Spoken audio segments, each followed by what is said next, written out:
L'homme ne vivra pas de pain seulement, mais de toute parole qui sort de la bouche de Dieu. Voici votre moment de méditation quotidienne.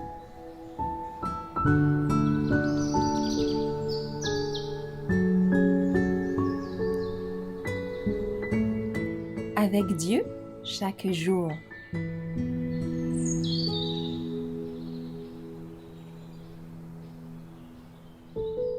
Le Christ a été tenté comme nous le 23 octobre, car nous n'avons pas un souverain sacrificateur qui ne puisse compatir à nos faiblesses. Au contraire, il a été tenté comme nous en toutes choses, sans commettre de péché. Hébreux 4, verset 15. La venue du Christ dans notre monde fut un grand événement, non seulement pour ce monde, mais pour tous les mondes de l'univers appartenant à Dieu. Jésus est venu pour se charger de notre propre nature, pour être tenté en tout point comme nous et pour nous laisser l'exemple d'un caractère sans défaut et d'une pureté parfaite. Ayant été tenté en toutes choses comme nous le sommes, il sait comment sympathiser avec nous. Il sait comment témoigner de la compassion aux enfants et aux adolescents. Il sait comment les assister, car il fut lui aussi un enfant, et il comprend toutes les épreuves, toutes les tentations auxquelles la jeunesse est en but. Les yeux du Christ sont illuminés par cet amour qui le poussa à quitter les parvis célestes pour venir sur cette terre mourir à la place du pécheur. Il fut plein de compassion et d'amour, non seulement pour ceux qui cherchaient à l'aimer et à lui obéir, mais aussi pour ceux qui étaient mauvais et coupables. Jésus n'a pas changé. Il est le même, hier, aujourd'hui et éternellement.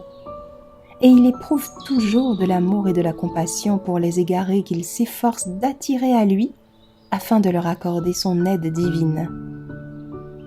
Il sait qu'une puissance démoniaque combat dans chaque âme et s'efforce de s'en emparer. Mais il est venu pour détruire le pouvoir de Satan et pour libérer les prisonniers. Le caractère du Père céleste se révélait dans le Christ. Les enfants qui regardaient son visage voyaient resplendir dans ses yeux la pureté, la bonté. La douceur, la bénignité et l'amour s'alliaient chez lui au sentiment de sa puissance.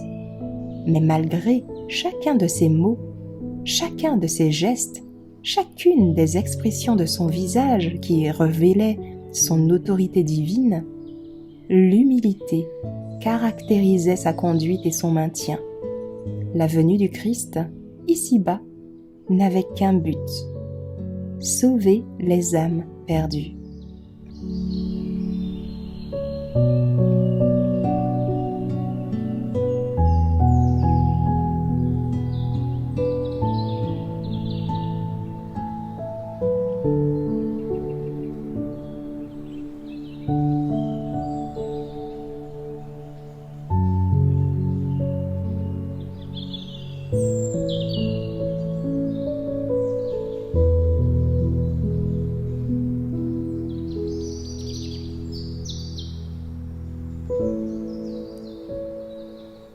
Merci d'avoir écouté cette présentation.